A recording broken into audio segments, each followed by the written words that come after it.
Hello everyone. No, it's not pre-recorded or anything. I just had the mic volume off, I guess. I can see you all typing there. Yeah, hello. This is a dud game anyway. I mean, what can I do if, like, literally, I think I'm the only person that scored any kills all game. I don't think there's anything I can do. I was late to this as well anyway, and I only just woke up, so we'll just get this done and then we'll move on. I actually do think the build I'm playing right now is really strong, and I kind of want to give you some good demonstration, but there's nothing that I can do here. They don't even have a target for me over here. So, like, how can I... I mean, I can try and Condi bomb these guys. But, like, look, there's their whole team here just capable of fucking free casting on me and doing whatever they want. So. And my guys are dying. Oh, this is pretty good. I knocked them all. That's a double kill. Pretty good. Can throw that guy to the sides. Get some blinds up on him. More mantras. Alright, okay, that's good. We just won the team fight. You look at the bottom right, you just see it's all kills from me here. Burns and bleeds and stuff. This is just like a really... Wait, what? How is the Necro there? Oh, I guess he flesh runs maybe? There he used his Grandmaster trait to stun break dodge.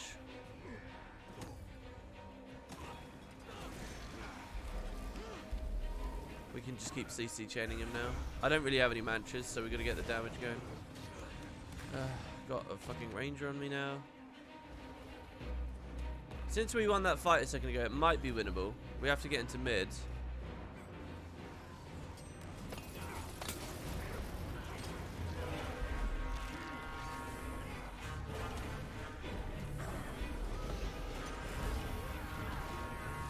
I need to take a target on someone far away so I can get out. This'll do. Okay, we're still getting kills. I need to obstruct. I mean, I literally have no help. You see the guy just wandering off, letting them res and stuff. Can you see that? Can you see this fucking moron just wandering away? I don't know. But that's a double res for them there. And this guy doesn't help. It's kind of ridiculous. Yeah, if you want to prepare the strike mission, that's cool. We'll just get in and do our stuff in a second.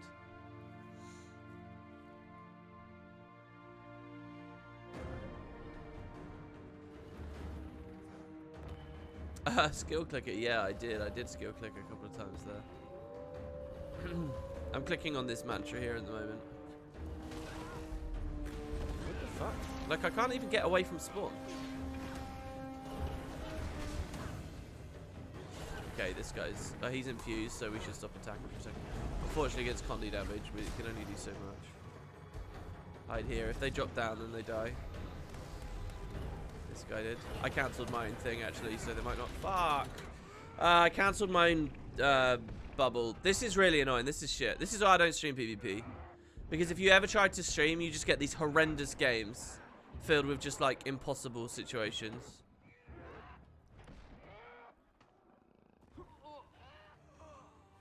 What a fucking crying shame. Like, basically, unless I mean, I can't believe they just got the 3 cap. I really can't believe that they actually got that. But I think they had to 3v1 for it. And the only reason they got that is because the enemy team is so mentally tuned out now because they've just been wandering around spamming buttons to win that it kind of doesn't matter. I can kill the Necro, probably. I don't really have time for all my mantras, which is annoying. Get the ranger if we want.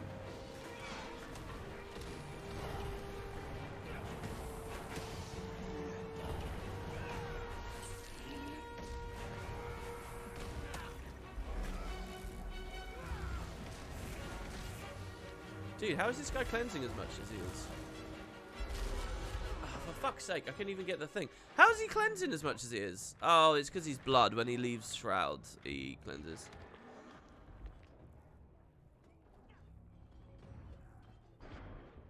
Right, well, whatever. Let's just get out.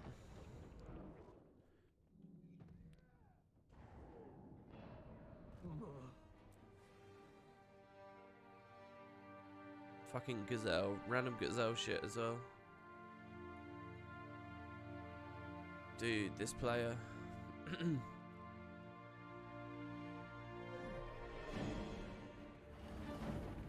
Alright.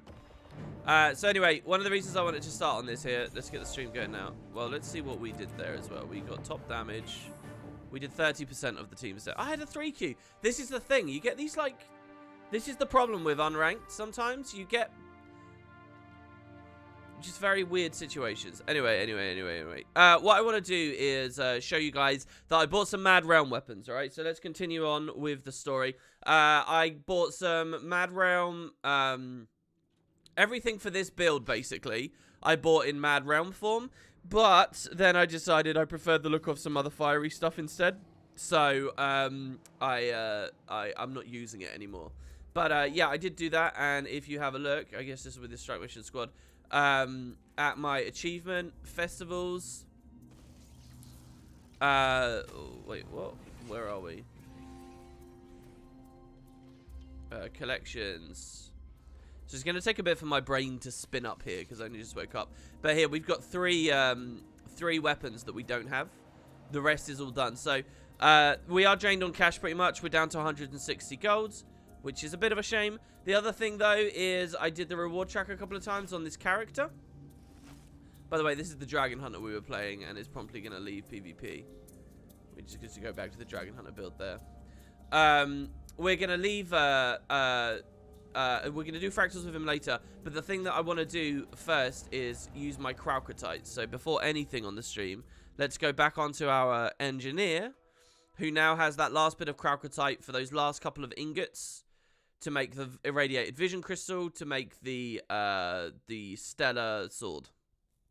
And then we're done with the Kraukertite, so that's pretty cool. And then I don't know what I want to do for like a reward track, I guess. Anyway, let's go... here.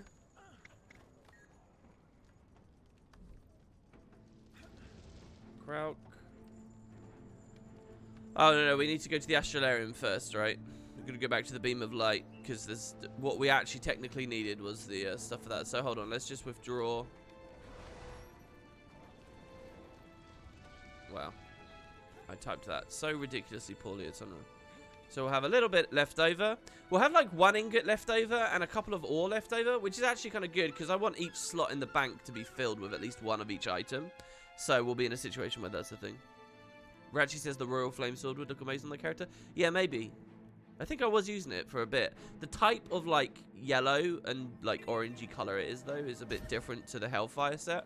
And Hellfire is undieable, so unless they're like out of the box matching, it kind of feels a bit weird on that one. Beam of Light. Why is it just telling me I can create one? Don't I have all the stuff? Vision Crystal. Oh. Yeah, this is going to be one of those streams where everything I do is just slightly wrong or a bit frustrating. You can hear that I just woke up. Maybe I should drink some water. I think I sound pretty much normal at the moment. Maybe my throat's a little bit different at the moment. It can definitely be a lot worse than this. I slammed my door on my thumb. It's gone purple and my nail is black. Dude, what, your car door? Oh, I don't know which is worse. Car door? Car door's pretty bad. Sorry for putting that in everyone's heads. Yeah, you go. 26, and we already have 26, so 2 left over. Dude, your nail's black? I hate that. I hate hearing about nail injuries. Or just toe injuries. Not good. Okay, back to the Astralarium.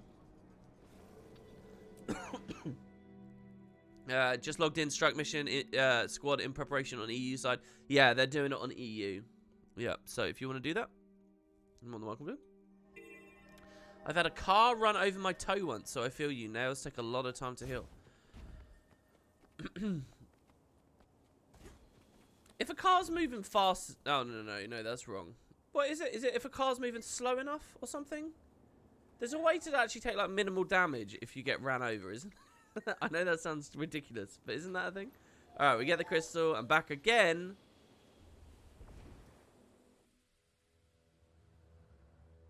Yeah, Kerry has a horrendous injury on one of her toes. Hello, Rocker.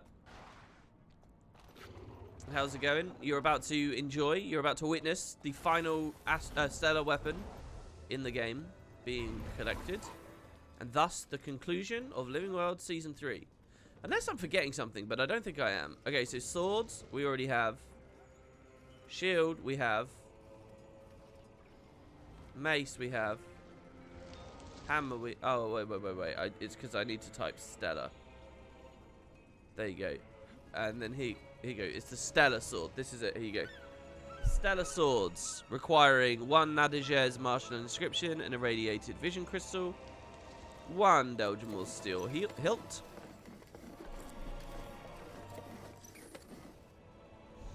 and then 1 Delgimore Steel Blade. And I guess I'll make my daily Delgimore Steel as well while I'm at it here. Someone in Squad Chat asked, when's the Triple Trouble style boss? Episode 1. I think they said that, yeah. It's like 1 or 2, or it's like getting updated between 1 and 2, or I'm confusing it with what they said about strike missions, because they kind of announced both at the same time, and they're both kind of similar. It's something like that. Hello, Ravioli Bean. It's good to see you. Alright, so we get that. Make some dough. Actually, I'll leave the Mithrilium just for the thrill of having that 1 slot.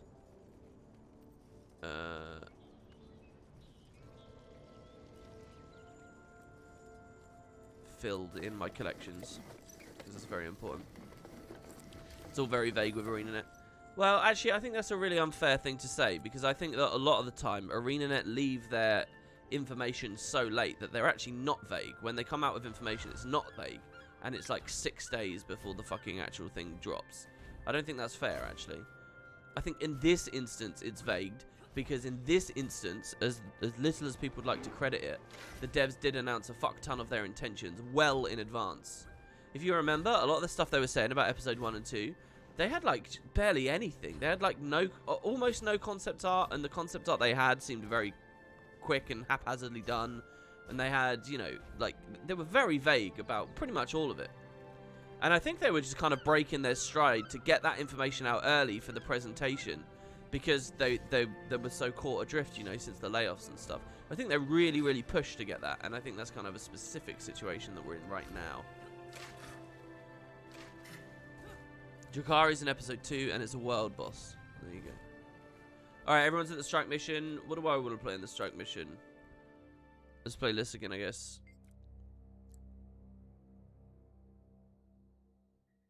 They said they wanted to be on the same difficulty tier as Triple Trouble. I do remember a comment like that. They made that comparative comment, right? I just can't remember the exact quote, or source the exact quote. I'm sure it's buried in there somewhere on my coverage of the announcement, or the, you know, some of the interviews around there. I just wouldn't know which one. Even if Triple Trouble difficulty releases, people will figure out quickly and complain. I don't know what you're talking about. How did people figure out Triple Trouble quickly and then complain? There were complaints about like the scaling and a blatant bug in the content, and I mean, I think that's fair for people to complain. I don't think you can be mean about the community for complaining if it's, you know, something really tangible. But in general, I think it was a much loved release that everyone enjoyed, or most people who participated in it enjoyed. So, I don't know what you're talking about.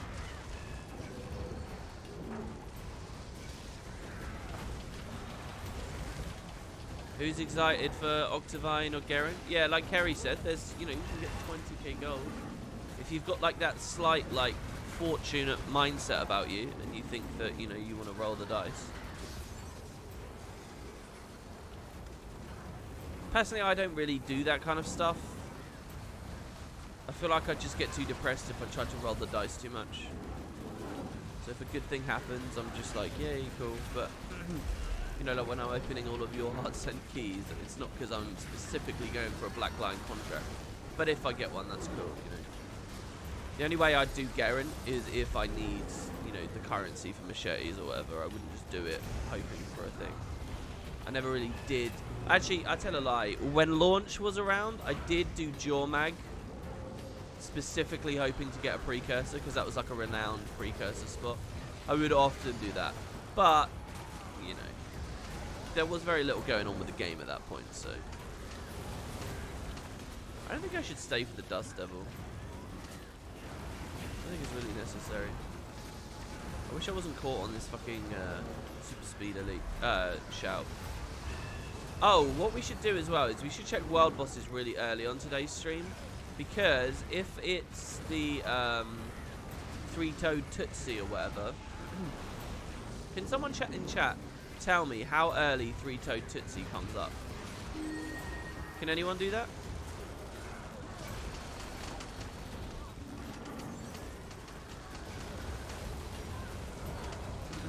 Yeah, and I need Karka also. Yeah, when was Karka?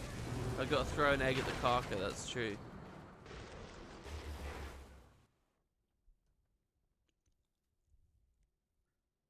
Players have probably just become a lot better at the game since then, so it might be harder for them to do hard world bosses. I don't really agree with that, dude. I really don't. I think power creep has augmented things, but well, okay. Look, the most recent 2 raid wings did flop in terms of providing difficulty, but the question is, was that because ArenaNet was trying to make difficult stuff? Or did they deliberately calibrate them to be weaker? In which case, we really don't know how well they do trying to make difficult PvE. Because we haven't seen them try to make difficult PvE since Wing 5. Since the Underworld. Right, yeah, that's Wing 5. We haven't seen them try. Now, my belief is that they haven't tried. I don't think they tried to make those 2 most recent raid wings, you know, super hardcore difficult. Because I think they burnt a lot of raiders during Wing 5, like a lot, who couldn't do it and who struggled with it. And I kind of am in that category myself, really. I haven't regularly raided since around Wing 5, and it was very, very depressing and boring to log in every week and fail with a group that wasn't improving, and then be bored out of my mind, like unbelievably bored, and just like wishing I was doing something else, but didn't want to be the one that broke the group or whatever. Felt it was an obligation I had to do. So fine, I'll log in, and then eventually just, you know, it fell apart.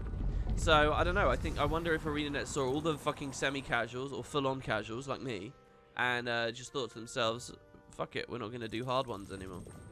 So with all that said,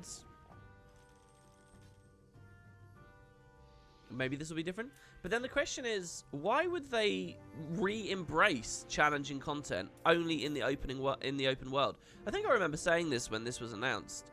But to me, it seems like a mistake in the first place.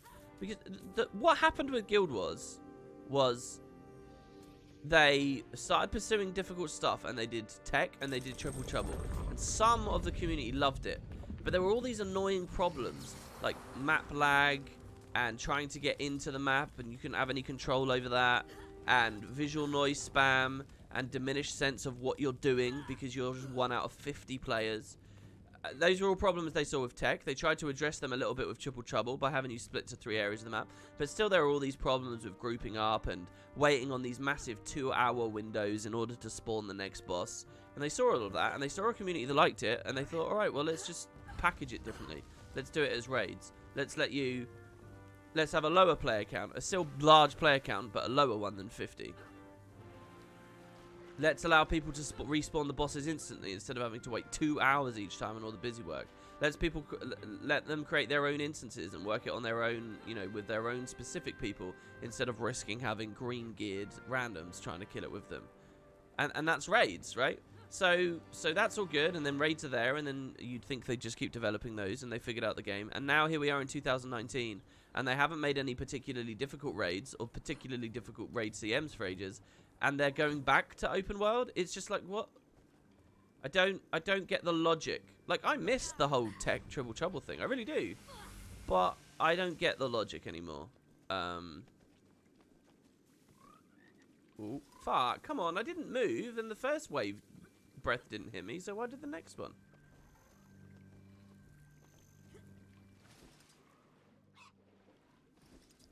I mean, more from the world boss perspective. When Garrett came out, break bars, etc., were newer masteries. When Triple Trouble came out, Condi wasn't really established.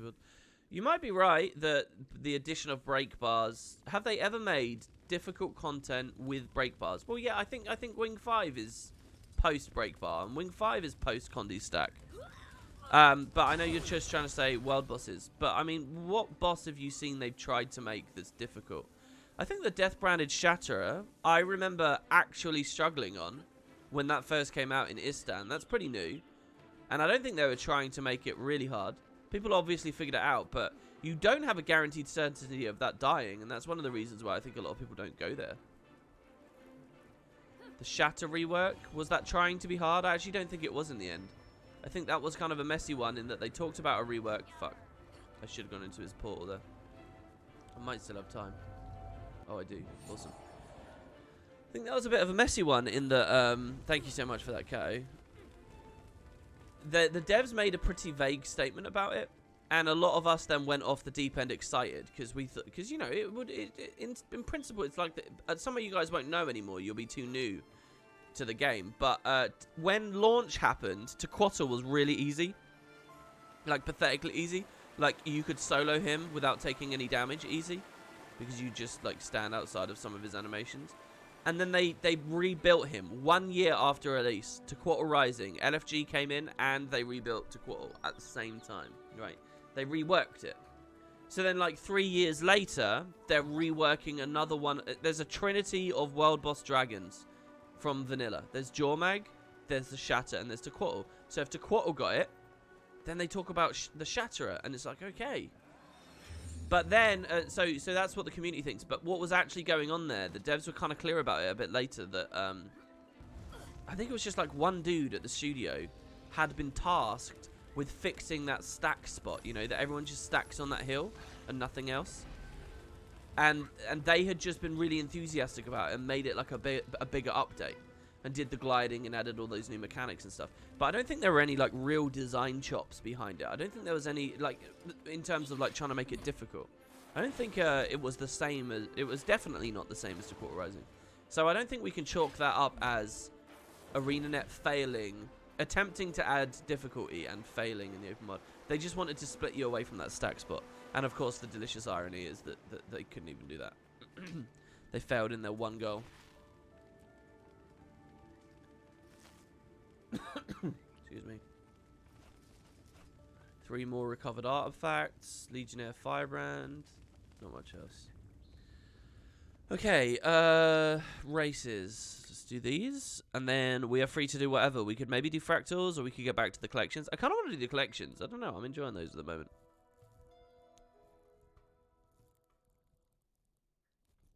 Shatterer got a remake, and there's also Death Branded. Where are the minis for those? Is there not a mini Death Branded Shatterer?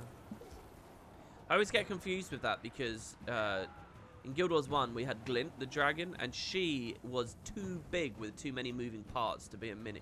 People always wanted her to be a mini, but the devs always said they couldn't do it.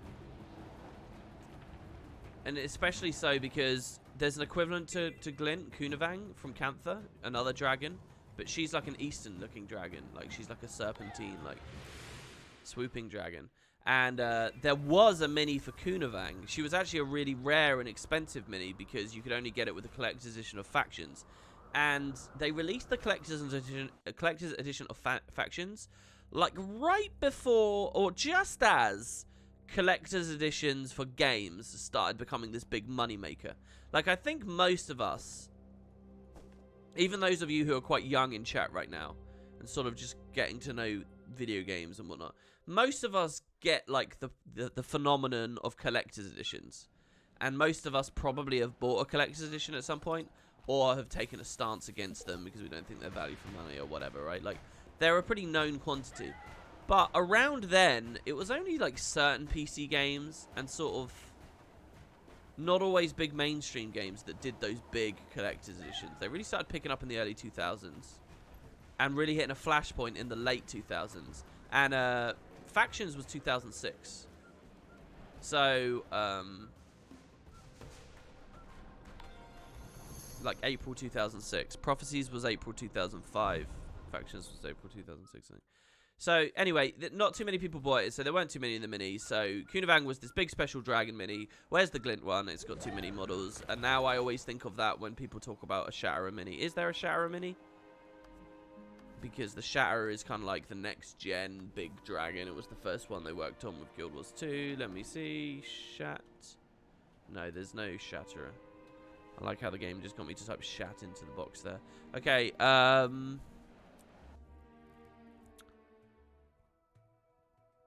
I guess, yeah, let's see about this quiche of darkness and stuff. Yeah, we have a half-assed mini Kunavang now. Yeah, you're right. And there's a winter one, right? There's 2 of them, isn't there? Yeah, there's the Snow Flurry Dragon, which is like a winter version. I don't know where this came from. And then this one for 2-factor authentication. This is basically like a salt spray. This is basically what Kunavang was like. You know, I look at this, right? And I just wonder, why do you exist? Who built you? For what purpose? Do you know what I mean? Why are you here? Because let me just propose this. Who in their right mind would make such a detailed, intricate model like this just because they're adding 2-factor authentication to the game? Chinese New Year, it's not used in the Chinese New Year anywhere. And besides, even still, what festival? I mean, aside from the first couple, right, where they did do a lot of like new models and things. I don't know. I just want you get what I'm saying. I wonder if there was like some Canther initiative, they built some shit, and then NC Soft put the kibosh on it again or something, or it just wasn't working, and they had these assets that they were done with, and they thought, fuck it, we'll just dump them in the game.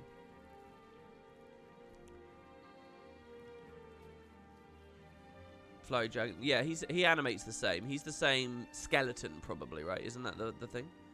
It's just he's not the same model. He's obviously got huge amounts of his model deleted. But I think he's the same skeleton in animations or whatever. So I don't know. I always wonder that with this. It was for the Chinese release. Where was it in the Chinese release? Because I don't remember seeing that in China. Maybe it was one of their login reward things. Their VIP rewards, sorry. Okay, the Minstrel. Though we got the Egg of Darkness, we never cooked it. Oh, because we needed mushrooms. Right, and I never got any of those. Right, I swear there's a Sawgill mushroom patch farm in one of these maps. I swear there is. I just need to know which one.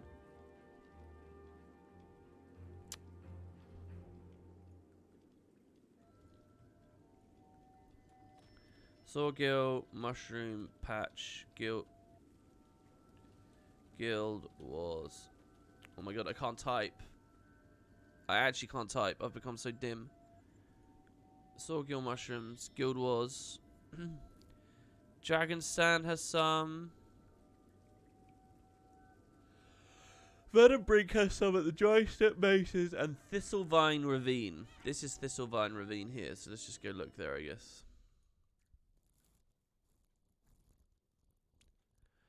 Okay, Lake. Alright, here you go. Atrophied has given us a pretty clear instruction there. Lake Doric, run down the eastern side of the map, and you'll get like 20 indigo mushrooms. Alright.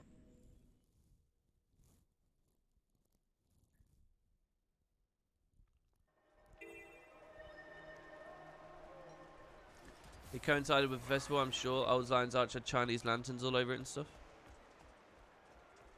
But it wasn't. You guys don't get what I'm saying, though. It wasn't utilized in any meaningful way anywhere.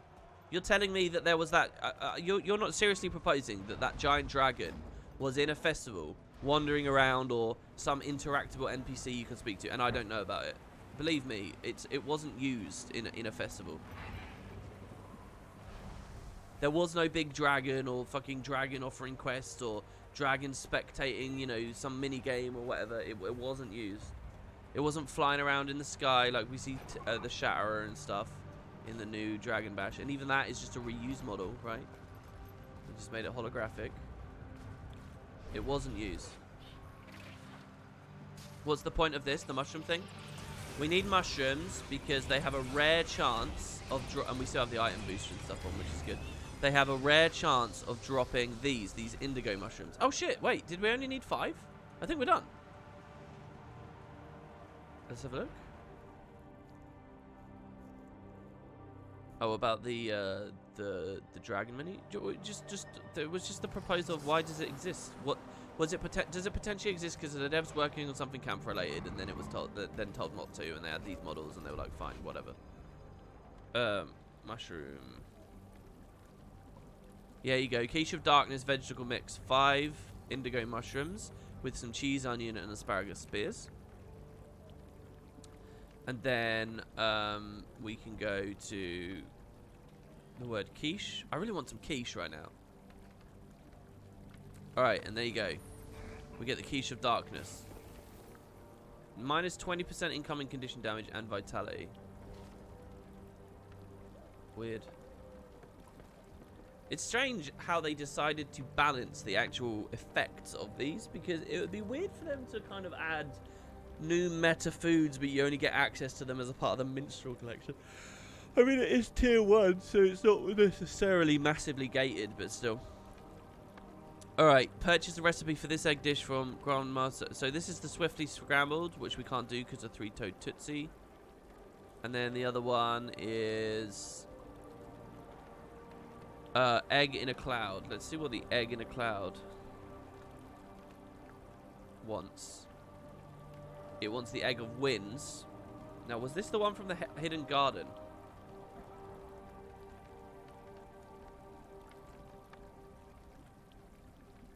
Egg of Winds. The Egg of Winds is dropped by the Keeper of Winds in Mount Maelstrom. So it's not actually even from... wait, but we killed it. Didn't we kill that already?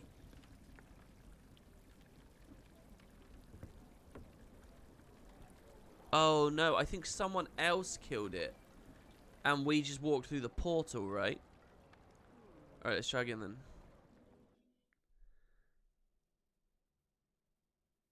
Actually, the dragon model is used as an NPC that teleports you from other cities to Divinity's Reach while the Lunar New Year is going on, like the Sab portals.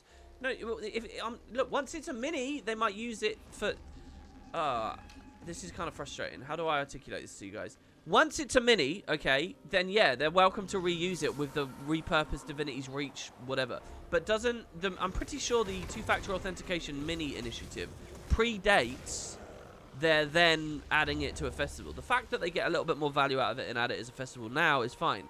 But you're not seriously telling me that you believe they went to the effort of building that model, that creature, just to use it as a generic filler NPC for teleporting around in a festival. You're not seriously telling me that that's what you believe. What a fucking massive waste of time and money that would be. To a certain degree, with the Festival of the Four Winds release, they kind of did that with hot air balloons, but the hot air balloons were being used in other little areas too, and that was still at a time where they were putting a lot of effort into, you know, creating models for various festivals and stuff, so I don't think it's quite the same. Jerry thinks it was made purely for two-factor authentication. Well, so someone there, Peeloff has another point. Isn't the Monkey King the same kind of thing? I actually think, didn't the devs have a comment about the Monkey King? I think that was like an intern messing around. So equally, if there was an intern messing around maybe on that, then maybe it could be with the dragon too, maybe? Maybe an intern or something that was a Guild Wars 1 fan? Maybe, yeah, maybe it's just sort of this random thing that they built. Because don't they have like super high texture chickens or something as well in the game? That's quite on theme, because we're doing the chicken thing right now. Because someone just went crazy while building them.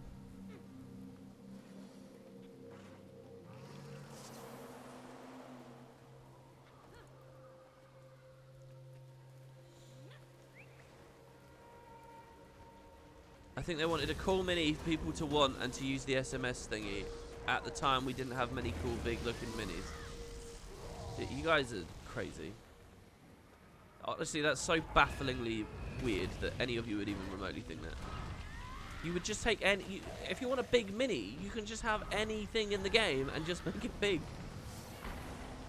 Literally, for that two-factor authentication, all they would have to do is take any mini in the game. Any mini in the game. Make it, like, shiny by putting some kind of, like, flame effect on it. And make it, like, 25% bigger. And there you go. Do you want to do that? Or do you want to pay someone to build that whole fucking dragon, which is just, like, weirdly off-theme and, like, has nothing to do with anything, but there you go. No, I think it was already in the bank, but wasn't going to be used by anything else, so then they decided it was appropriate. It was after the fact. That's what I think. Alright, Diakan has found it. It's in the Chinese version, reaching level 13 of the VIP system. Cool, and that we do know that the Chinese client did make a bunch of new stuff, right? They have still to this day some unique models, and like all the skulls are removed, and didn't they actually get those paper bag skins? Do you guys remember those? I wonder if those chat codes still work. Do you guys think they do? I'm gonna check.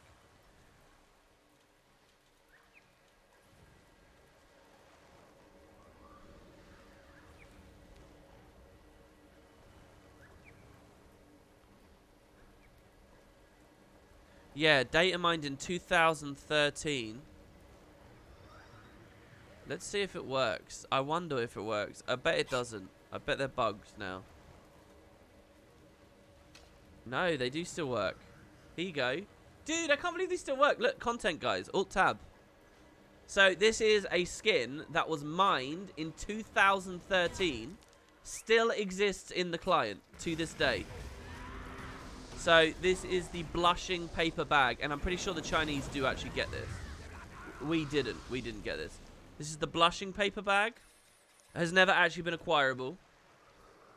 There's also the happy paper bag. Alright, so he's smiling. Someone said three-toed Tootsie is up, if I'm interested. And I definitely am, so we should go. Don't want to miss that.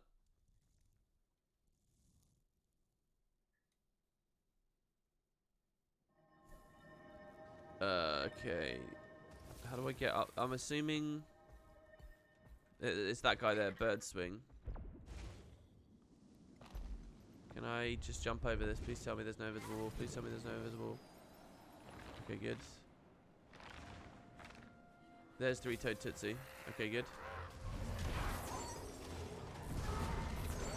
Three-toed Tootsie spawns way more rarely than the other ones. I just whispered the person who sent me that notification and said thank you so much, because that's really amazingly useful. Thank you, thank you, thank you. The other thing then to look at is when Karka is up. Karka is the last thing for us. Karka is in half an hour. Can someone remind me? In half an hour? I need to throw an egg at the Karka Queen, but when it says that, is there a mechanic as a part of the Karka Queen to throw an egg? Or what? I should have saved... The super speed would actually be useful here.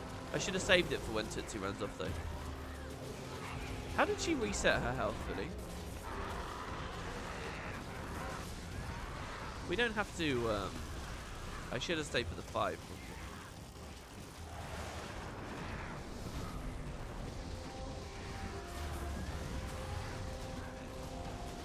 Should have stayed for the 5 on that one as well, probably.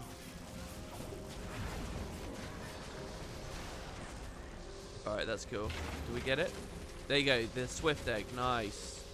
Okay, good. We got the Swift egg. I love collecting these eggs. It just makes me think of Final Fantasy VII, and for some reason, I don't know why, the Choco is. Alright, we'll finish the paper bag quest here. So there's the happy one, the blushing one. You guys have seen that. Then there is the... I won't say it, because it'll spoil it. Here we go, ready? There is the... Oh, wait, what? Did I mess up my copy paste? Oh, Wiki's messed up. Oh, that's just really weird. Check it out. This is the sad one, but it's called Happy in game. That's really weird. For some reason, it's called Happy. But that's the sad one. That's why they were never released. They could never figure out that bug. And then finally, we have the angry one, which is pretty Halloweeny, honestly. I would wear this if I had this available right now. Actually, well, the thing in the pumpkin's pretty cool. But yeah, so I don't know. What do you guys think? Should they release these to us? What I find quite interesting is, you know, like the little character I have on the bottom left. I could probably find a way to spoof it so that I was wearing this skin, because you can wear it in the preview. So I could probably film a thing for the stream that makes it look like I have the bag, and I would superimpose it onto the stream. That'd be kind of funny. They're happy tears. Oh, that's quite sweet. That's very wholesome. I actually did it, by the way, the other day. I mentioned about a month ago on one of the streams that I was going to do this. I filtered the subreddit wholesome memes off of my Reddit. So I never see any of those posts anymore. And my browsing experience has improved. I swear to God, nearly like, probably like 2 or 3 times, maybe even 4 times a week, I'd be on Reddit, I'd click a post, and I'd read the post. And it would be this long post. And when I get to the end of it, I'd be like, what the fuck is the point of this? I don't understand. This is literally so boring. This means nothing. What is this? Why is this being upvoted? And I look and it's because it's from fucking wholesome memes. It's just some nonsense, boring, like, vaguely nice seeming story. And everyone's like shitting themselves excited over it. I feel that way. No longer will I be bored. Or confused. No, it's not very wholesome of me. But it's good. My filtered subreddit list is growing. I'm slowly becoming more and more grumpy and secluded. But, you know, it's making me happy. So I've got green text, goodbye. All those stories are awful, all of them. Just written by little children that are, like, still adolescent and think it's funny. Be me, blah, blah, blah, blah, blah, something about sex. That's like 99% of that. Gone. R made me smile. That's like wholesome memes. There's nothing interesting about made me smile. I have actually, I've only got the 3, and then wholesome memes. There was another one that I had filtered as well. We'll see.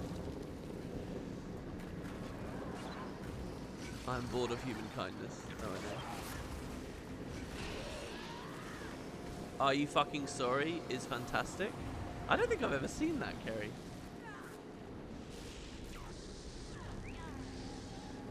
Green text is funny. Dude, green text is not funny.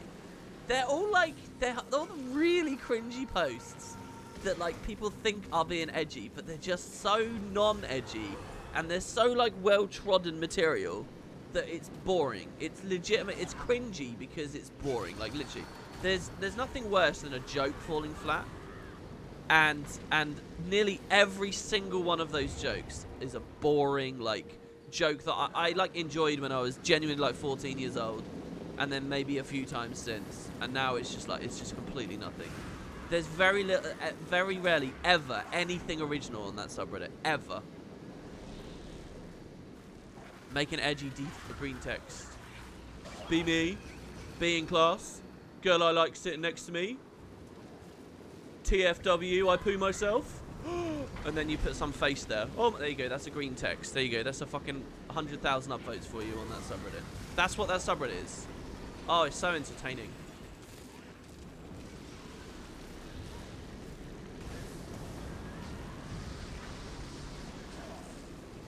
What about sad cringe? I do like me some sad cringe. I do like sad cringe.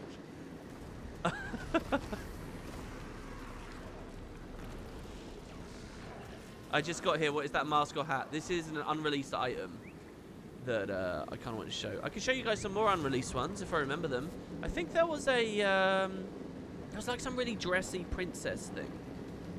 Wiki's probably got me covered here. Unimplemented content.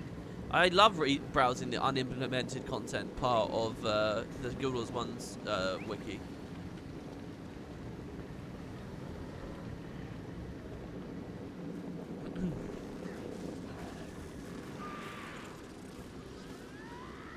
That's why we're watching your stream, sad cringe. I mean, yeah, you guys are welcome to mock me, since I'm just mocking everyone else. Let's move slightly over to where the guy spawns. It is here, right, that it spawns?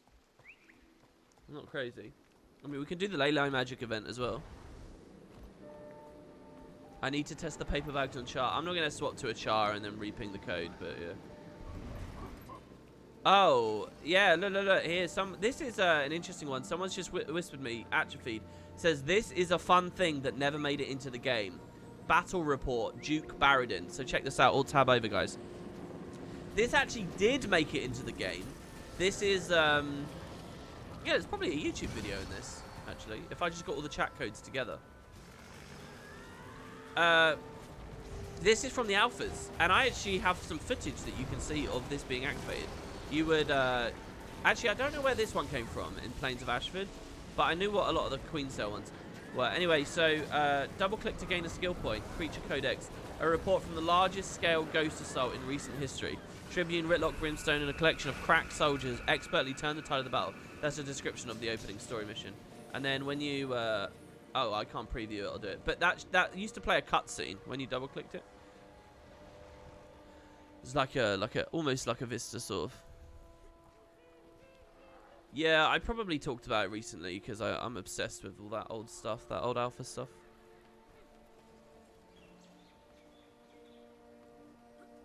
A new word has arisen in the last few years that perfectly describes that kind of comedy. Basic. I mean, look, what's funny is all just based on your experience. To make someone laugh, you're just trying to trick them, right? It's just a little. You're leading their brain in one direction, and then you quickly lead it in another, right? So if you can just break an expectation in a happy and innocent way, then that's funny, you know. People find farts funny because they know it's like a social faux pas. It's like, well, you shouldn't fart in front of people, but that guy just did, and he did it really confidently. You know, so that's why a fart is funny to some people. But if you don't really give a fuck about farting, you don't actually care. You just think, oh, it's just a part of people's body, and it's not like there's no like misstep in your mind. If you spent most of your teenage years around a bunch of other dudes that would just fart up and stink out rooms all the time, you don't care about farting, and then toilet humor isn't funny to you anymore, right? So it's kind of your life experience, I think, anyway, and how quickly you get bored of something, or how much you can enjoy the same thing over and over and over and over and over again, and it will still be funny to you, you know. That's what I think, anyway. So yeah, I mean, if you read 1,000 of the same joke, it's just not going to be funny, or 1,000 variations of the same joke, or you just start recognizing the same pattern, and your expectation is already there, and then they just fulfill the expectation, then there's literally nothing funny about it. And that's what green text is to me. It's too trodden territory for me, I think.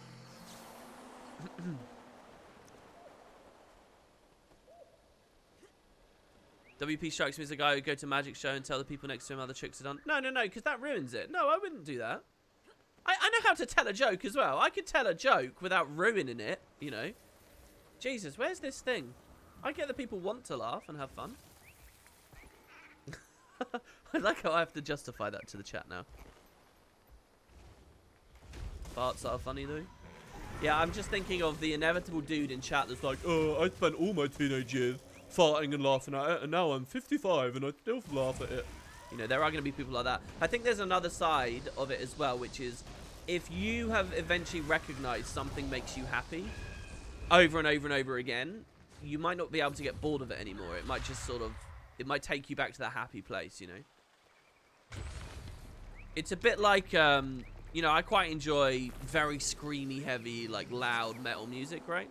I wonder if I hadn't listened to any of that as a teenager and got so much enjoyment out of it and got like all that like positive response from it and that endorphin release whenever I hear that kind of music, that immediate response I get. I wonder if I hadn't done that and I just started listening to it now as an adult, would I like it at all? And I think probably not.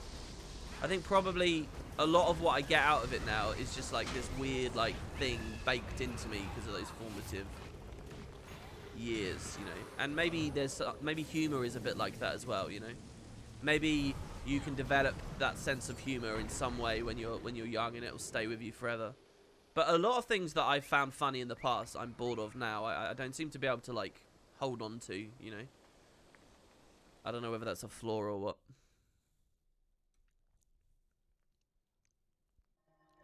WP doing 2 minutes of stand-up on stream would be amazing. I already did the stand-up. That was the green text thing. That was it. That's just...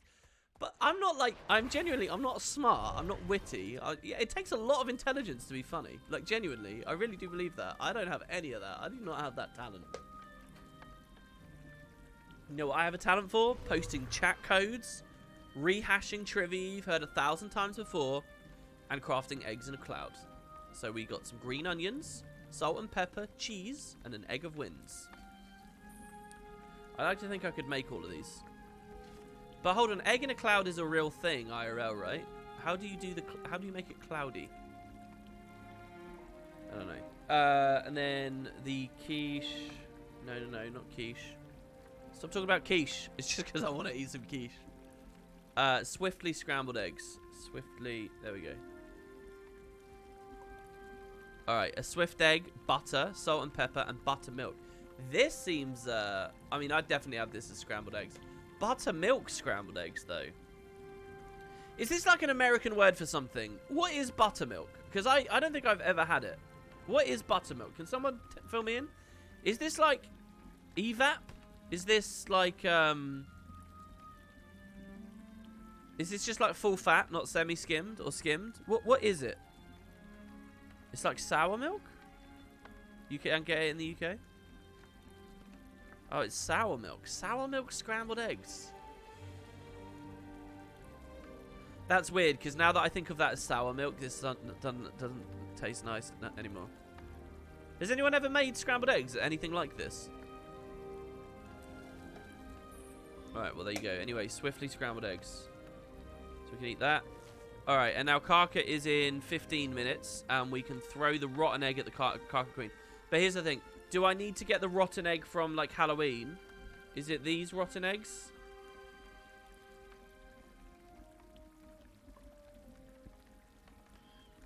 Wait, isn't there a thing where you can throw eggs at people and make them stinky? Or is that toilet paper?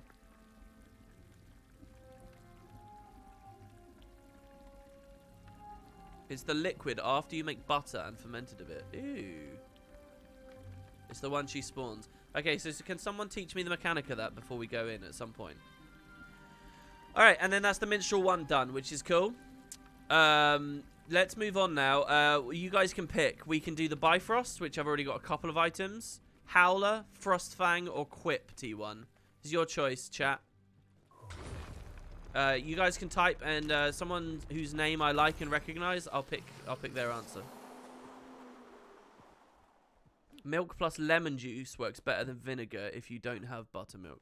What kind of recipes would you put buttermilk into? Aside from like scrambled egg. Been doing metas all morning and I've been seeing people running with what I think is your Soul Beast build. Happy to see people playing Ranger. Really? That's kind of cool. Alright, yeah, favoritism indeed. Let's see. Oh god, chat actually moved kind of quick there. Let me scroll up. Okay, Benji says Howler. Jerry says Bifrost.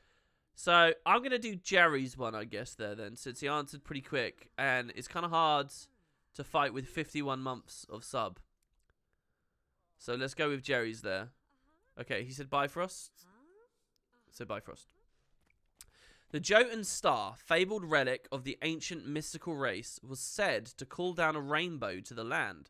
The stone, and its power, was broken long ago. Help to bring it to rest as the first part of your legendary journey to craft the legendary precursor of the legend. I hate that the last sentence of all of these is always like nothing. That was cool lore though. Look. The Jotun Star, a fabled relic of the ancient mystical race. Alright, so we need to leave a tribute of 100 bloodstone dust at the Haviosen runestone. Oh, each one's 100 dust. This is interesting. This is an actual like economy sink on T1, which usually is not the case. It's fine though, because I've got loads of excess bloodstone dust from when we opened all those dragon coffers before. If you could learn to cook any meal in the world, but it always have to be deep fried, would you take the deal? Yes, easily. Sorry, but let me just deposit all of that, and then we'll withdraw 1,000 of it in a minute. And then let me do this. If you could do that, you could create a killer restaurant. When you say I can learn to make it, does that mean like I can do it efficiently and quickly? And like you just open the world's best deep fried restaurant, wouldn't you? And it would be like a special service where people can come and get any meal in the world. Like that's the thing. That's your gimmick. You'd make big money off of that, wouldn't you? I think. Alright, we're out of Dragonite again. I'm always running out of Dragonite. As a filthy casual that doesn't play the superior game type, World versus World, I never seem to have any Dragonite. Alright, that's fine. Deep fried bacon wrapped butter sticks. Would you? Yeah, you could do that. You could definitely do that up north in the UK. Literally, the number of overweight people that just like waddle around waiting for deep fried food up there is crazy. So you just open it somewhere around there. There's good money, reasonable. Well, I don't know. The economy's a bit down, but still, you could do it for sure. Oh, it's Imperial Fragments in World vs. World. Get it right. WP, can you recommend a delicious, healthy food? Do you know what I thought? I thought avocado there, so I'm gonna say avocado. Delicious and healthy. There you go. See, guys, I'm not a boomer. Do you know what? You can have it on toast. Right, where do we go? So the Javier Senkenning, is that where we do the heart to trade stuff around?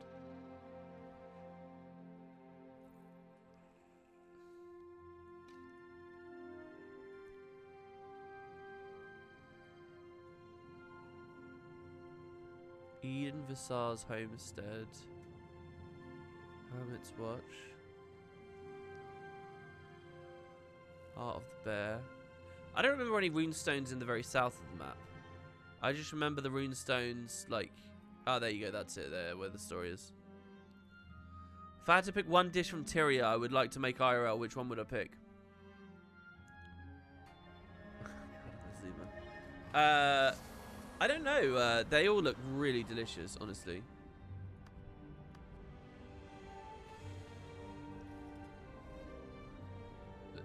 Should it be meal, right? So some kind of meal. I'll go to the meal section. I don't really want any desserts right now, so let's see. Soy sesame. Well, that's the new ascended stuff. Hamburger, eggs beetle ton, celebratory steak, simple stir fry, roasted stir fry, stuffed peppers. This seems pretty nice. A fillet of rosemary roasted meat. The sage stuffed poultry. I mean, it's all kind of Christmassy here. Sesame roasted dinner. I've never had a sesame roasted meat meal. Steak and asparagus, bit simple. Tarragon stuffed poultry. That looks kind of nice. I think stuffed meat is what I want at the moment. Bowl of poultry tarragon pasta. I'm not the biggest pasta guy. I do like pasta. Steak with winterberry sauce. I've never really thought about the fact that this is like a sweet kind of... Mussels, Nash blade, nah. Lemongrass poultry, jerk poultry, fire flank steak, jerk poultry and nopal flatbread sandwich. That looks kind of tasty. Truffle risotto, no way. That looks super fancy and small. If I'm hungry, I don't want some like little petite, you know, exploration of the senses. A bowl of sorghum mushroom risotto seems okay. Ooh, poultry satay, chicken satays. I do like chicken satays, but not as a meal, really. Lemongrass mussel pasta. Fried oyster sandwich. Sweet curried mussels. Actually, a lot of this I don't like the look of. Oysters with cocktail sauce. Oysters with pesto sauce. Nah, man. Black pepper cactus salad. I don't know. Actually, a lot of the stuff that I've unlocked on this doesn't even look that good. There is a lot of really nice foods. It's just that Liz hasn't got them unlocked. He fucked up. I need to get the bloodstone out first. And I need to resist the temptation to deposit all collectibles. Hey, I'm fresh to the game. I'm really loving it. Also finding your channel great and helpful. I was wondering how alive the game was at the current moment. I think that the game is exactly as alive as it has been the past 4 years.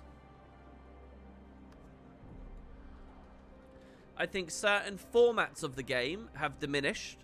I think there's less of a raiding scene at the moment than there was at the prime raid scene. I think there's less of a world versus world scene than there was at launch, and which is the same as the world versus world prime, as far as I know. Maybe that tournament, maybe the one like month that they had that tournament, things are a bit different. I think PvP is about the same as it's been the past 4 years. Maybe a little bit down. The thing is, right, PvP's got this weird thing where there's a lot of layers of cynicism and snobbery and stuff since the money it got taken away and since the balance changed. But there's another thing that happens with PvP, which is certain players get recognized as good players. And they're not the only good players, but they get recognized. And then when they leave, people think there's no good players at all anymore. There tends to be a fair few reasonable players playing. It's just not all of them stream or make themselves known or whatever. And they like rotate in and out. Alright, there you go. The stone appears to be an ancient runestone, and we got it. This is the one problem with the tropical birds that I was recommending. That if it spawns, it can sometimes deny you getting on a mount. I think I did mention that in the gear video. It's a bit irritating. Alright, next one. So yeah, but overall, I think the general population of the game is about stable since they started the whole Season 3 thing. Does the German World vs. World scene still use TeamSpeak? Really? Dude, I kind of love that. I kind of really love that at the moment. Okay. Next is the Kresdor Kenning of Wayfarer.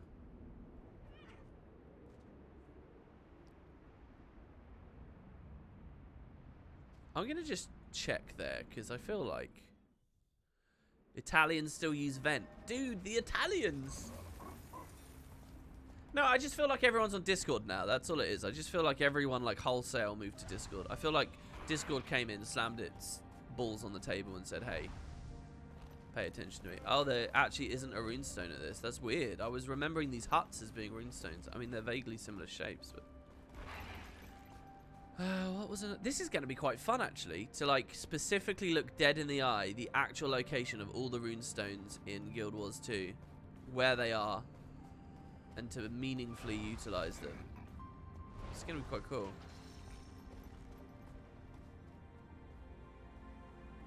We'll see if we can figure it out as well.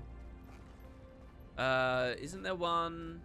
Aren't we near one? Is there a runestone like right in this mess of stuff here? I mean, they're so big, we should just be able to see them. Doing this with the runestone just reminds me of a huge discussion I had with a friend of mine while I was playing WoW Classic a month ago. Or a bit over a month ago. Where we were arguing about the difference between Tyria in Guild Wars 1 and Guild Wars 2.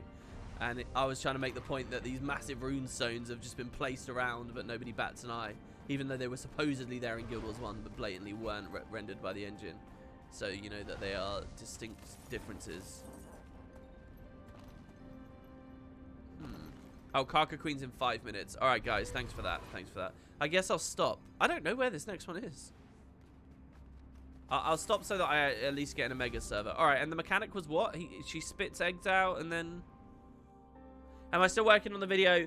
I still have it and I am still fully intending on posting it. I haven't actively worked on it for a long time because I haven't played WoW for a while. I'm actually playing a bit of Minecraft at the moment.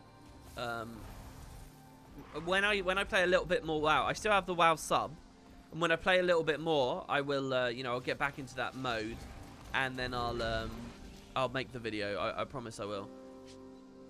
A big majority of the script is done, so I just got to fill out those last few sections. Oh, Cat who marked the thing. That's cool.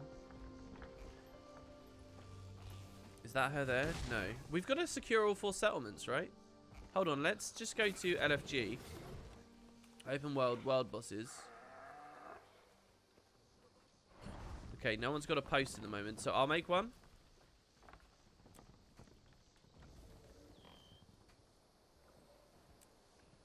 Okay, I'm gonna go create squad. We'll have that color. We never picked that color. And I'm gonna type Karka Queen. And we'll see if people join. But we gotta clear each of the camps, right? You guys can join as well if you'd like on stream. You're more than welcome to. We gotta get all of these camps done. I think in the next 3 minutes, maybe. You finally got max level on WoW Classic. Congrats, man. I really have been slacking on it. I mean, I literally I got my mount. I got 1 extra level, and I haven't really played since.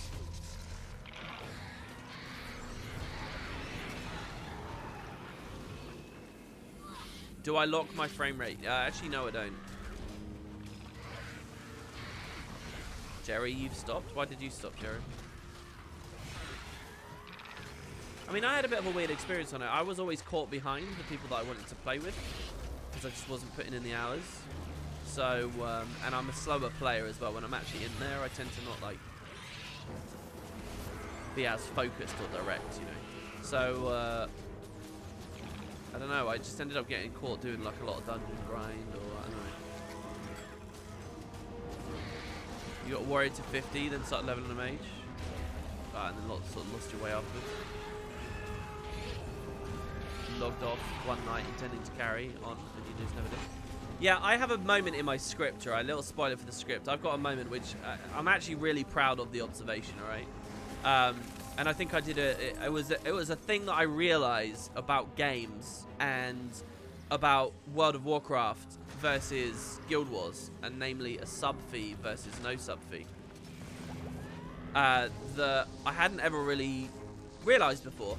But I think 99% of players, with 99% of the games that they play, none of us ever choose to stop playing whatever we're doing. Very rarely is there an actual moment where a person stops and says, I choose to put this down and I will not go back to it. I mean, sometimes, you know, when we're in like those earlier stages of lives where we're going through crazy exams or like work pressure is ridiculous and we're putting nuts hours in and stuff, there's that decision, right? Or if we have very particular lifestyles that take us away for ages, you might have that decision. But a lot of stuff that we stop doing, we just kind of, we don't intend to. Okay, I've got to look out for this egg. We like accidentally stop. And anyway, I think an interesting thing about a sub fee is that you can't accidentally stop playing WoW. You have to make that decision. There we go, we threw the egg in. We have to make that decision. I am not playing anymore, thus I cancel sub fee.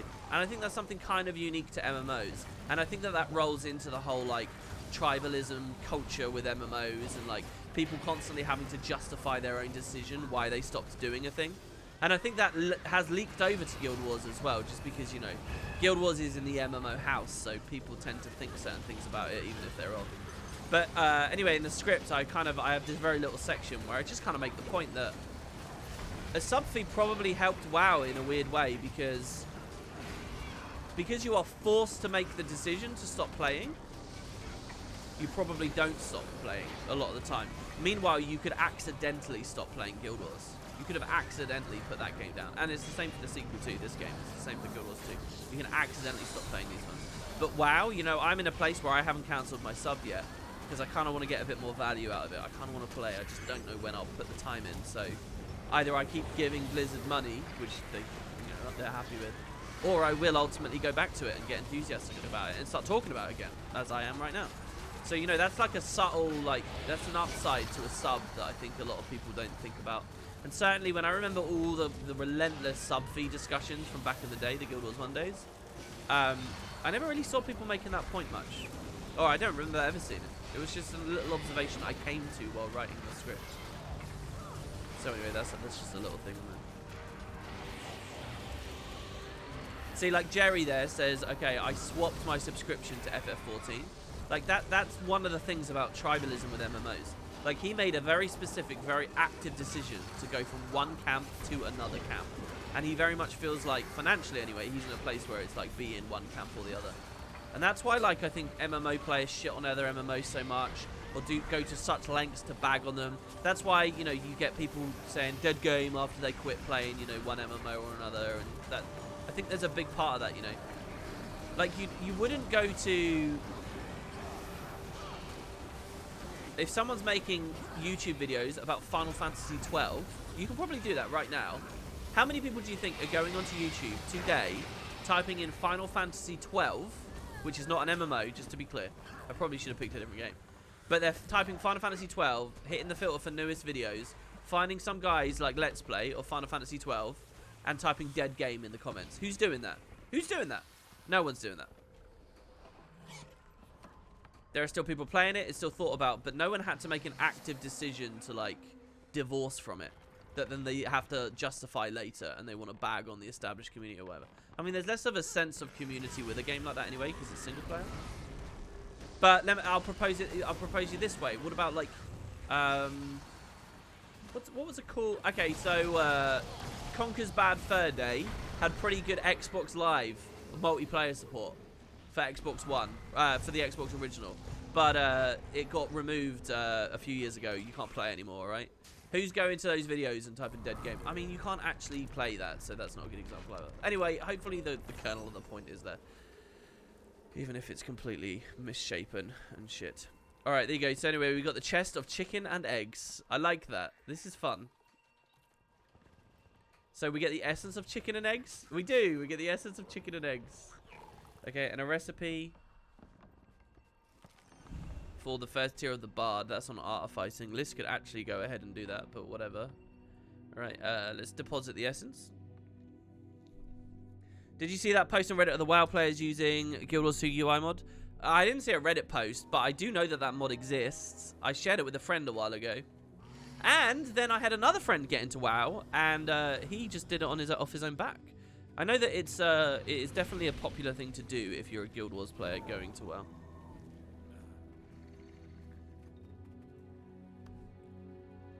Okay, essence of chicken and eggs. Personally, I didn't do any UI modifications or anything. I was really stubborn about using any kind of add-on in WoW Classic at all. Any kind of add-on. Alright, we got that. Now let's go to whatever this mark is for the next Jotun runestone. Okay, said he marked it, but then I think I left his party. I'm now in a squad, so it doesn't actually count anymore.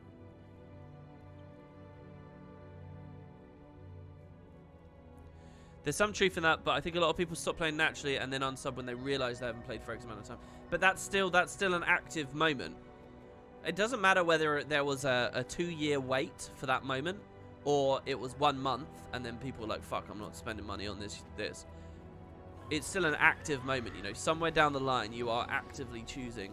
And as far as Blizzard's development is concerned and paying their, you know, the wages of their employees and all that stuff, it's irrelevant how long that gap is to them.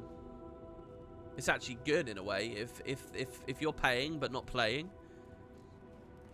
I mean, they're literally spending nothing on you and you're just giving them money for free. I mean, that's true for a lot of subscription-based business. Every subscription-based business. Oh, it's over here. Of course, I was so wrong. I was completely wrong. There is a Jotun runestone in the south of the map. Obviously there is. Both of these have been at story locations as well. I should know this. Very dumb. Very, very, very dumb.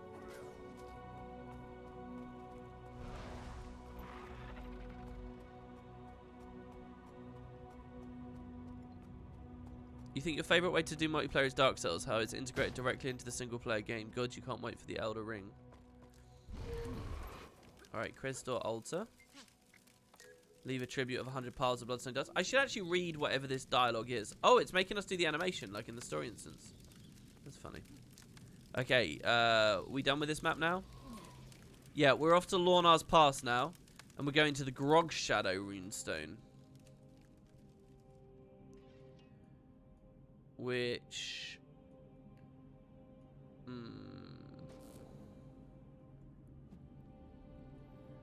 The Grog Shadow runestone. This isn't a runestone, though it is lots of magical places. I had a very weird moment. This here, I just got a very, very strange flashback to my early alpha experiences playing the game.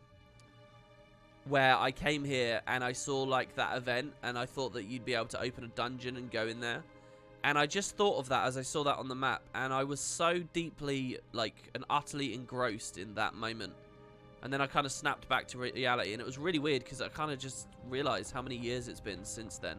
And how many years ago I was first exploring this stuff. For the first time right there, that little moment there, that little silent moment, I genuinely felt like Guild Wars 2 was an old game for a second there. Just a brief moment, it flashed before me. I was like, holy fuck, that was a long time ago I was playing that. And then I started thinking about how the legendary collections are having me still come here in 2019. And how just crazy steep it is to do what we're doing with Master, you know. Like, holy fuck. And then I was probably going to drift into thinking about how it's such a shame people don't recognize how much content the game has. And then I thought I'd been silent for too long. And then I started saying everything. And now here we are. Alright. I don't know where the fuck this runestone is. Also, I think we're in combat. Yes, we are. Let's just get to a waypoint here, shall we? Any waypoint. It's an open world RPG made by FromSoft with apparently more RPG mechanics and customization than any of their games, and has Dark Souls-esque combat, and it's written by George R.R. Martin. Wow, what does that mean, written by George R.R. Martin? He gave a nod at some vague ideas that then people will just take forward as principles to execute? Or he actually is doing character dialogue and stuff like that?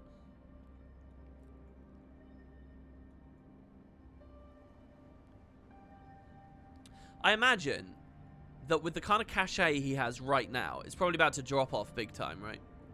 But with the kind of cachet he is right now, I imagine people would pay him just for his name to be on it. He doesn't actually have to really do any work at all. Just some very vague, like, yeah, that seems okay. And then he's clean with it. I don't remember any runestones down here in the really pretty, happy area. I'm not sure looking at the map is going to help me. That looks like it might be a runestone. Let's go look at that.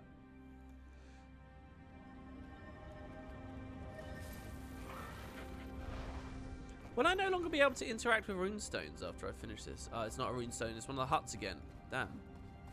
But there are Jotun here. So you never know. The lore and setting is written by George, and then he passed that over to the team, who then wrote the game using his setting as a backdrop. It was a collaborative effort. FromSoft writing is subtle. It's very minimalistic. Yeah, I know. I played Eternal Ring. I think their first game ever, maybe? And I've seen a lot about how Dark Souls does their stuff, right? So they don't have to put in much work. I guess, yeah. Just getting him to approve the setting is kind of really big.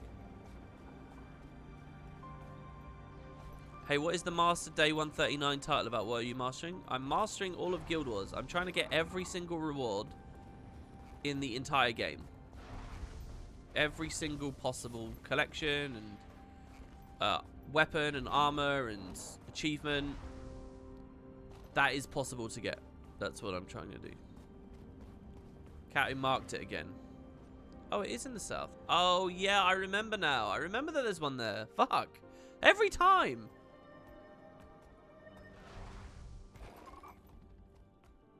When you are 500 chefing, you are a master baker. Actually, you're a grand master. Master chefing is just 400. Alright.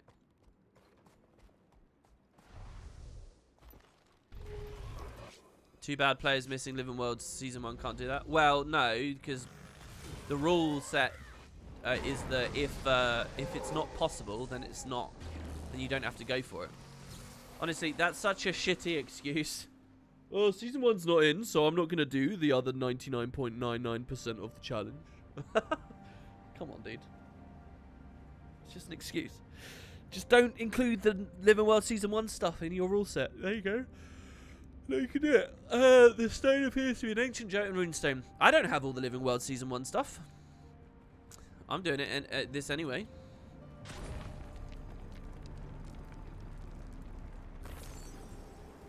Oh my god. I struggled to do that. And why the bird attacked that one all the way down there, I don't know. I think I might turn these runes off. For the kind of content we're doing at the moment, it's a bit irksome. Okay, so this is going to be the holy site at Thane Kenning in Dredgehaunt. So, Thane Kenning.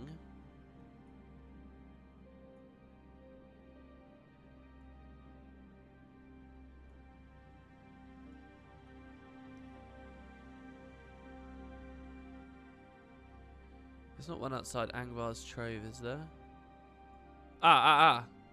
These look like huts again. Which would mean that there's probably Jotun here. Which means that there's probably a Jotun runestone here. It actually says it's Jotun's Vista. So I'm just going to go there because there might be a second runestone on the collection list. Oh, this is Snowdon. Fuck. Yeah, well, look, we'll go there anyway because, look, there's going to be some in Snowdon, right? WP did a Let's Play of Season 1. I did 2. Well, yes, I have 3 different things. If you want to follow Season 1, there are 3 ways you can do it, purely handheld by me. One is you can look. I've got a playlist of all of the content I made about Living World Season 1 as it was going up. So you can see me in 2013 talking into a 2013 microphone, filming 2013 Guild Wars 2, talking about patch notes and story and showing the footage and the recaps and stuff. So it's like, if you watch that playlist, it's like you're in 2013. And it's the best content that 2013 me could muster to give you.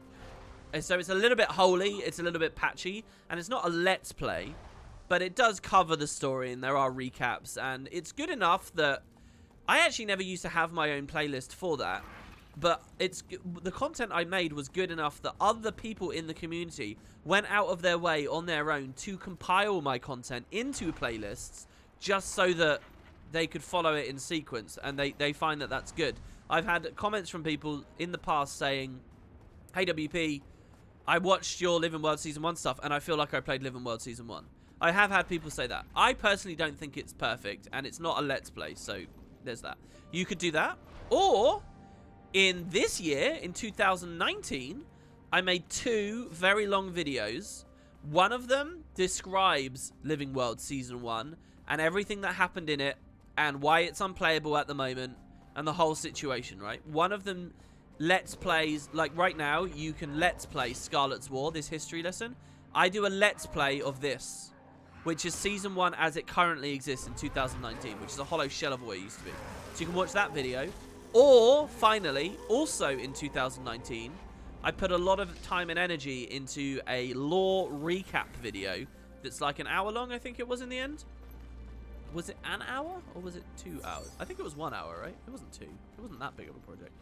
But I did an hour-long like lore video doing the whole story of Living World Season 1, which is actually one of the things I put a lot of energy into this year, and I didn't and people don't really want to talk about Living World Season 1 very much, so I don't think people think about that video very much. But yeah, that's the one I would really most recommend.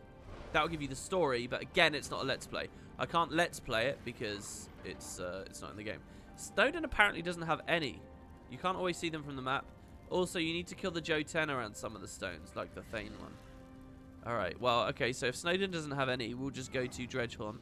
The Thane Kenning in Dredgehorn. Well, okay, this one here. Most of them are in Dredgehorn. That's interesting.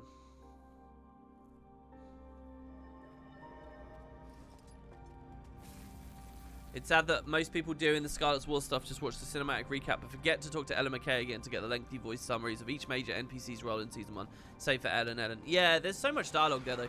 Even still, Cottage, it's so bad. Like, when I made that video this year, I was so disappointed with that content. It's just like an explosion of voice acting at you, asking you to get used to and understand so much stuff. And what's really sad is it kind of relies on the player having been invested enough through the vanilla story to catch a lot of details that they're probably a bit flimsy about. Like, exactly who are the Captain's Council? There's a lot of routes through the personal story that won't really talk to you about that much. And if you're not in old LA, which you're not because old LA is gone, and if you're not speaking to a lot of NPCs, you kind of... it's very easy to miss a lot of just background info if you're not that invested in the game. And that makes it even harder to decipher what the fuck they're talking about, you know? So, I don't know. I wasn't very satisfied with a lot of that. Well, this is another runestone. The Hasdelian Passage. This is Hasdelian Passage thingy. It's interactable, but maybe I need to climb on top. No, it's fine. These rune stands stand resolute against the ages. This is interesting. It is different dialogue. It says rune stones. Okay, Timberline. This one's in Dredgehaunt as well. Leaning Grade in Dredgehaunt. Leaning Grade. Were there any up here? I don't think... Oh, maybe there were. No, that was the Leopard Shrine.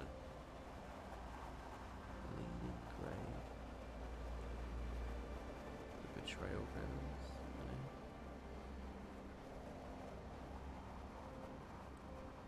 That vagueness is why I've been trying to flesh out Wiki's lore and character pages with cited sources so people get invested enough in the breadcrumbs of lore. Check out the Wiki and find additional information. Yeah, I mean, and you're doing God's work, really. That's the best that can be done, honestly. This looks like it might be one. Not sure. Oh, he's already marked it. Alright, we were actually nearby.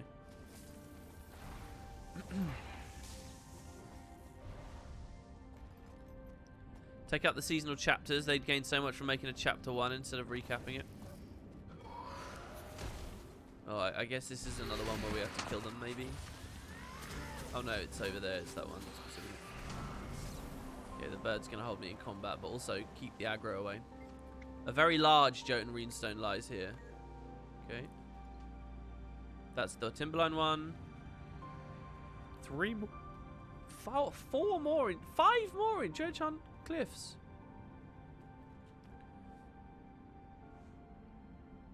Oh, we have to combine all the fragments and then lay the star to rest at Heimdall's last stand. This is wild. This is a really, really cool one. Okay, the ghost stones at Dredgehaunt.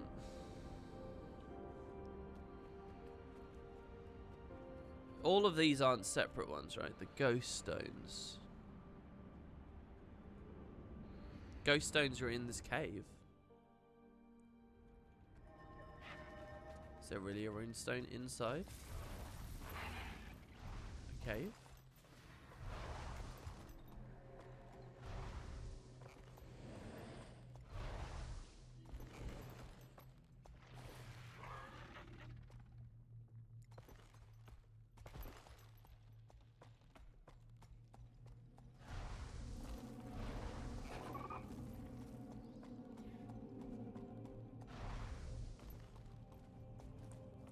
Oh yeah, these here.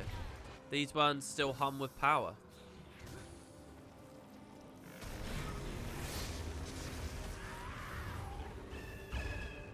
Okay. The Have-Through runestone in the Have-Through basin. There's a basin.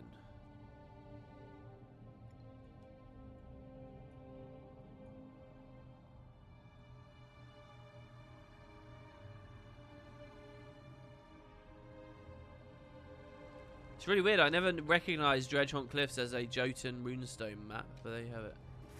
Have-Through basin.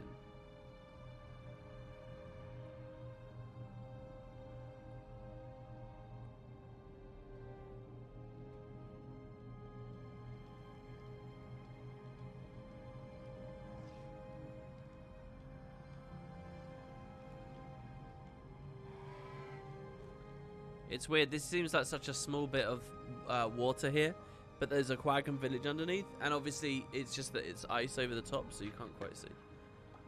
Have-Through basin.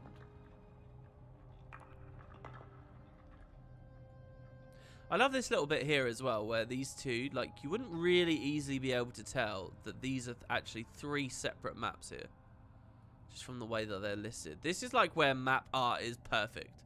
This little section here that we've got a city and we've got 2 very distinct, you know, the level difference between these maps is massive, and yet it feels, especially this little vista icon here, feels like they could be together. Like, it's really good. It's probably the best example of map art Guild Wars 2 ever had.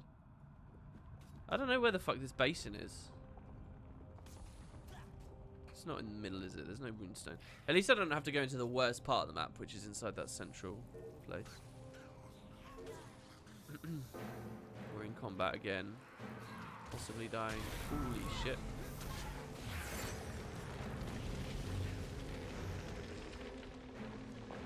These are some repeat ones, says Kato. Also, you need to kill some Jotun again? What? What do you mean repeat ones? We have to just do the same content again? I don't know. I think that's the message you sent me ages ago. How many times have I done world completion? I don't know. 6 maybe, tops. I don't like it much.